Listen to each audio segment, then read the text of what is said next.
ನಮಸ್ಕಾರ ಸ್ನೇಹಿತರೆ, ನಾವು ಈ ಒಂದು ವಿಡಿಯೋದಲ್ಲಿ ಶಿಕ್ಷಕರ ನೇಮಕಾತಿ 2026ಕ್ಕೆ ಸಂಬಂಧಪಟ್ಟ ಹಾಗೆ ಇನ್ನೇನು ಕೆಲವೇ ದಿನಗಳಲ್ಲಿ ಹೊರಬೀಳಲಿರುವಂಥ ಈ ಒಂದು ಶಿಕ್ಷಕರ ನೇಮಕಾತಿಯ ನೋಟಿಫಿಕೇಷನ್ ಬಗ್ಗೆ ಚರ್ಚೆಯನ್ನು ಮಾಡೋಣ.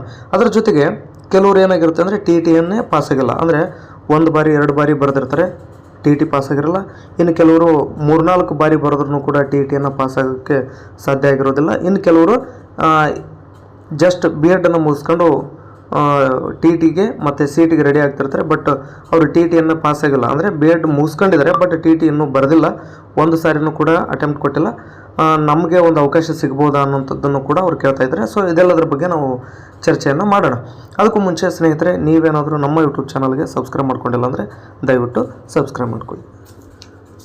ಸ್ನೇಹಿತರೆ ನೋಡಿ, ಇತ್ತೀಚೆಗೆ ಅಂದ್ರೇನು, ನಿನ್ನೆಲ್ಲರದ ಮೊನ್ನೆ ಏನಾಯಿತು ಅಂದರೆ ಒಳ ಮೀಸಲಾತಿಗೆ ಸಂಬಂಧಪಟ್ಟ ಹಾಗೆ ಒಂದು ಅಂತಿಮವಾದಂಥ ನಿರ್ಧಾರವನ್ನು ತೆಗೆದುಕೊಳ್ಳಲಾಯಿತು. ಅಂದರೆ 5.25 5.25 ಹಾಗೂ 4.5ರಷ್ಟು ಮೀಸಲಾತಿ ಹಂಚಿಕೆ ಆಗಿದೆ.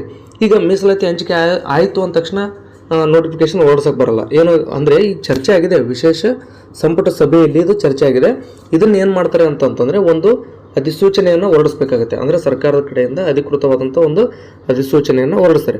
ಅಧಿಸೂಚನೆ ಹೊರಡಿಸಿದ ನಂತರ 5.25 5.25 ಹಾಗೂ 4.5ರಷ್ಟು ರೋಸ್ಟರನ್ನು ರೆಡಿ ಮಾಡ್ಕೊಳ್ತಾರೆ. ರೋಸ್ಟರ್ ರೆಡಿ ಆದ ತಕ್ಷಣ ಎಲ್ಲ ನೋಟಿಫಿಕೇಷನ್ಗಳು ಆರಂಭ ಆಗ್ತವೆ. ಎಲ್ಲ ನೋಟಿಫಿಕೇಷನ್ ಅಂದರೆ ಶಿಕ್ಷಕರ ನೇಮಕಾತಿ ಆಗಿರ್ಬೋದು, ಪೊಲೀಸ್ ನೇಮಕಾತಿ ಆಗಿರ್ಬೋದು, KPSC, KE, SDFD, ಅಂದರೆ KPSC ಕಡೆಯಿಂದ ನಡೆಯುವಂಥ SDFD ಮತ್ತು KE ಕಡೆಯಿಂದ ನಡೆಯುವಂಥ SDFD ಮತ್ತು PU ಲೆಕ್ಚರರು, ಡಿಗ್ರಿ ಲೆಕ್ಚರರು, ಹೀಗೆ ಅನೇಕ ಹುದ್ದೆಗಳು ನೋಟಿಫಿಕೇಷನ್ಗೆ ರೆಡಿಯಾಗಿ ನಿಂತಿವೆ.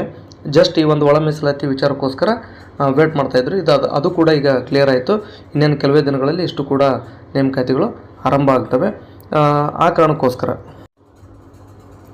ನಾವು ಮೊದಲು ಶಿಕ್ಷಕರ ನೇಮಕಾತಿಯ ನೋಟಿಫಿಕೇಷನ್ ಬಗ್ಗೆ ಚರ್ಚೆ ಮಾಡೋದಾದರೆ, ಸ್ನೇಹಿತರೆ, ಮೀಸಲಾತಿ ವಿಚಾರ ಅಂತೂ ನಿಮ್ಗೆ ಗೊತ್ತಿತ್ತು, ಅದು ಕ್ಲಿಯರ್ ಆಯ್ತು. ಈಗೇನಂತ ನಾವು ಆಲ್ರೆಡಿ ಚರ್ಚೆ ಮಾಡಿದ್ವಿ, ನೀವು ಕೂಡ ಅದ್ರ ಬಗ್ಗೆ ತಿಳ್ಕೊಂಡಿರ್ತೀರಿ. ನಾನು ಹೇಳಿದ ಮೇಲೆ ನಿಮ್ಗೆ ಗೊತ್ತಾಯ್ತು ಅಂತ ನಾನು ಏನು ಹೇಳಲ್ಲ, ನಿಮ್ಗೆ ಆಲ್ರೆಡಿ ಮೊನ್ನೆನೇ ಗೊತ್ತಾಗಿದೆ, ಅದನ್ನು ಕೂಡ ಒಮ್ಮೆ ನೆನಪು ಮಾಡೋಣ ಅಂತ ಮಾಡಿದೆ.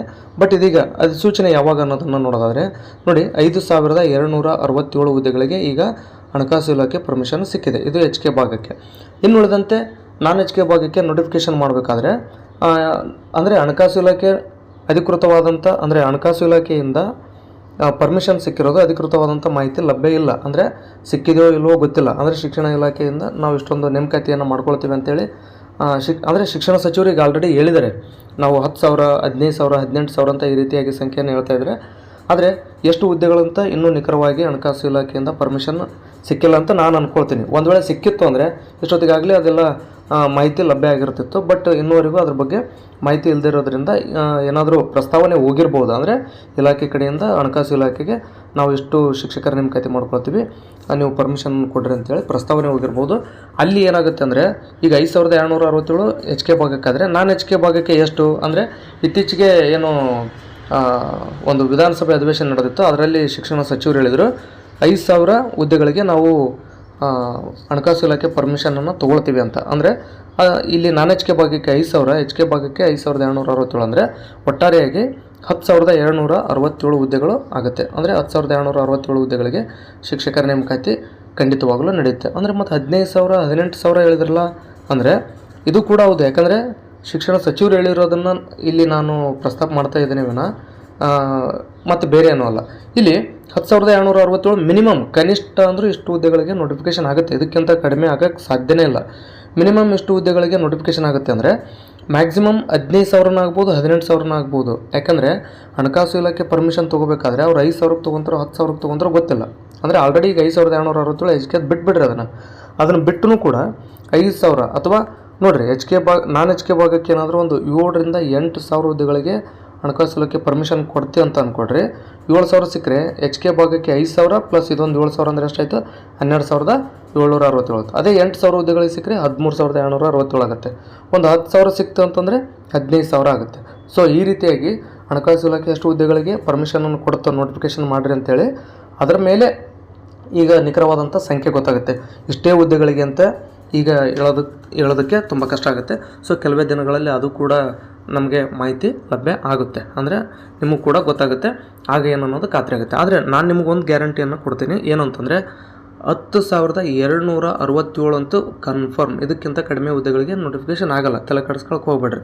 10,267 ಹಾಗೂ ಅದಕ್ಕಿಂತ ಹೆಚ್ಚಿಗೆ ಆಗುತ್ತೆ ವಿನಃ 14,000 ಅಥವಾ 15,000 ಹುದ್ದೆಗಳಿಗೆ ನೋಟಿಫಿಕೇಷನ್ ಆಗುತ್ತೆ ವಿನಃ ಕಡಿಮೆ ಅಂತೂ ಆಗಲ್ಲ. ಅಂದರೆ ಮಿನಿಮಮ್ ಅಂತೂ ನೆನ್ಪಿಟ್ಕೊಂಬಿಡ್ರಿ, ಯಾಕಂದ್ರೆ ಪದೇ ಪದೇ ಹೇಳ್ತೀನಿ ಅಂತ ನಿಮ್ಗೆ ಕಿರಿಕಿರಿ ಅನ್ನಿಸ್ಬೋದು ಕೆಳರಿಗೆ. ಇಷ್ಟು ಹುದ್ದೆಗಳಿಗೆ ಫಿಕ್ಸ್, ಇದಕ್ಕಿಂತ ಕಡಿಮೆ ಆಗಲ್ಲ. ಆದರೆ ಹೆಚ್ಚಾಗ್ಬೋದು, 12 ಆಗ್ಬೋದು, 13 ಆಗ್ಬೋದು, 15 ಆಗ್ಬೋದು, ಇಂತಿಷ್ಟೇ ಅಂತ ನಾನು ನಿಖರವಾಗಿ ಹೇಳೋದಕ್ಕೆ ಸಾಧ್ಯ ಇಲ್ಲ.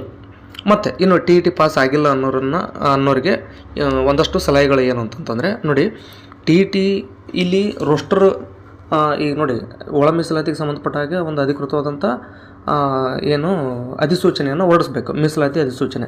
ಅದಾದ ನಂತರ ಏನು ಮಾಡಬೇಕು, ರೋಸ್ಟರ್ ರೆಡಿ ಮಾಡಬೇಕು. ಅದಾದ ನಂತರ ನೋಟಿಫಿಕೇಷನ್ ಮಾಡ್ಬೇಕು. ಬಟ್ ನೋಟಿಫಿಕೇಷನ್ ಮಾಡ್ಬೇಕಂದ್ರೆ ಹಣಕಾಸು ಇಲಾಖೆ ಪರ್ಮಿಷನ್ ಸಿಕ್ಕೈತಲ್ಲೋ ಅದು ಗೊತ್ತಿಲ್ಲ. ಆದರೆ ಸಿಕ್ಕಿರ್ಬೋದು, ಸಿಕ್ಕಿಲ್ಲದೆ ಇದ್ದಿರ್ಬೋದು, ಅಥವಾ ಪ್ರಸ್ತಾವನೆ ಹೋಗಿರ್ಬೋದು, ಪ್ರಸ್ತಾವನೆ ಹೋಗಿಲ್ಲದೆ ಇರ್ಬೋದು. ಅದ್ರ ಬಗ್ಗೆ ನನಗೆ ಮಾಹಿತಿ ಇಲ್ಲ, ನಾನು ಅದನ್ನು ಮಾತ್ರ ಹೇಳಬಲ್ಲೆ, ನನಗೆ ಮಾಹಿತಿ ಇಲ್ಲ. ಸೊ ಅದೇನಾದರೂ ಮಾಹಿತಿ ಗೊತ್ತಾಯಿತು ಅಂದರೆ ನಾನು ಟೆಲಿಗ್ರಾಮ್ನಲ್ಲೋ ಅಥವಾ ಯೂಟ್ಯೂಬ್ನಲ್ಲೋ ನಿಮ್ಮ ಜೊತೆ ಶೇರ್ ಮಾಡ್ಕೊಳ್ತೀನಿ.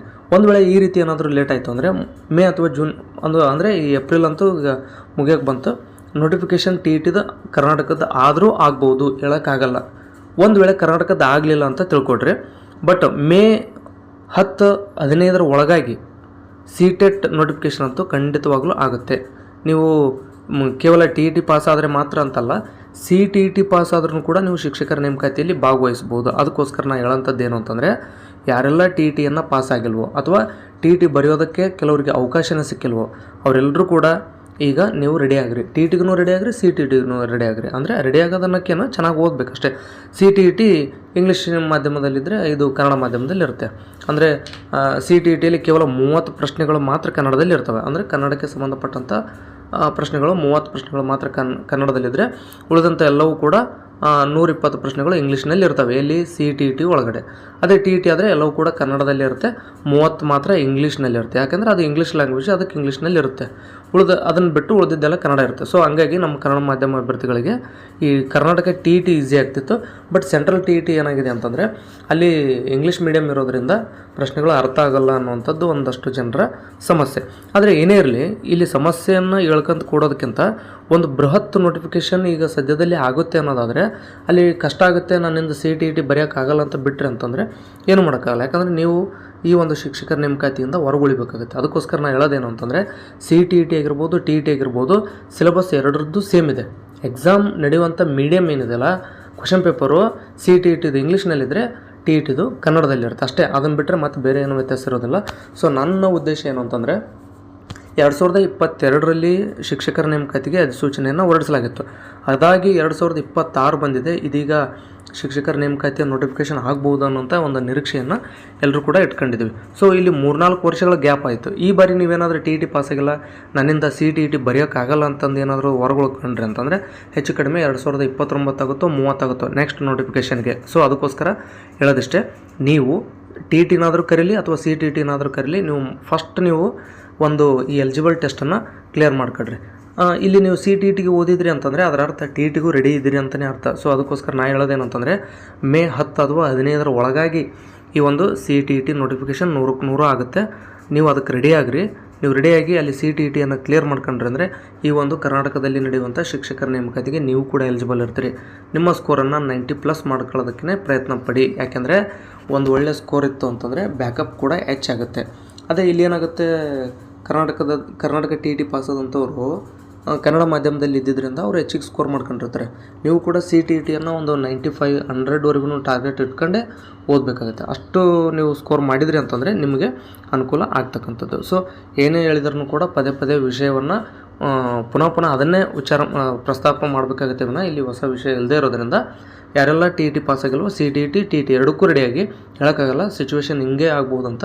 ಈಗ C T E T notification ನಾಳೆನೇ ಆಯ್ತು ಅಂತ ಅಂದ್ಕೊಳ್ಳಿ, ಬಟ್ ನೀವು ರೆಡಿ ಇರಲಿಲ್ಲ ಅಂತಂದರೆ ಆಗ ಮತ್ತೆ ನೀವು ಸಿ ಟಿ ಇ ಟಿಯಲ್ಲಿ ಮತ್ತೆ ಫೇಲ್ ಆಗ್ತೀರಿ, ಶಿಕ್ಷಕರ ನೇಮಕಾತಿಯಿಂದ ಹೊರಗುಳಿತೀರಿ. ಸೊ ಈ ರೀತಿ ಆಗಬಾರ್ದು ಅನ್ನೋದಕ್ಕೋಸ್ಕರನೇ ಹೇಳೋವಂಥದ್ದು ಏನಂತಂದರೆ, ಟಿ ಇ ಟಿ ನೋಟಿಫಿಕೇಷನ್ ಆದ್ರಂತೂ ಭಾಳ ನಿಮ್ಗೆ ಅನುಕೂಲ. ಆದರೆ ಈಗ ಆಲ್ರೆಡಿ ಪಾಸ್ ಆದಂಥವ್ರಿಗೆ ಹೊರೆ ಅನಿಸುತ್ತೆ, ಏನಪ್ಪ ಇನ್ನೂ ಮೊನ್ನೆರ ನಾವು ಬರೆದು ಕ್ಲಿಯರ್ ಮಾಡ್ಕೊಂಡಿದ್ವಿ ಮತ್ತೆ ಟಿ ಇ ಟಿ ಆಯ್ತಲ್ಲ ಅಂತಂದು ಅನಿಸ್ಬೋದು.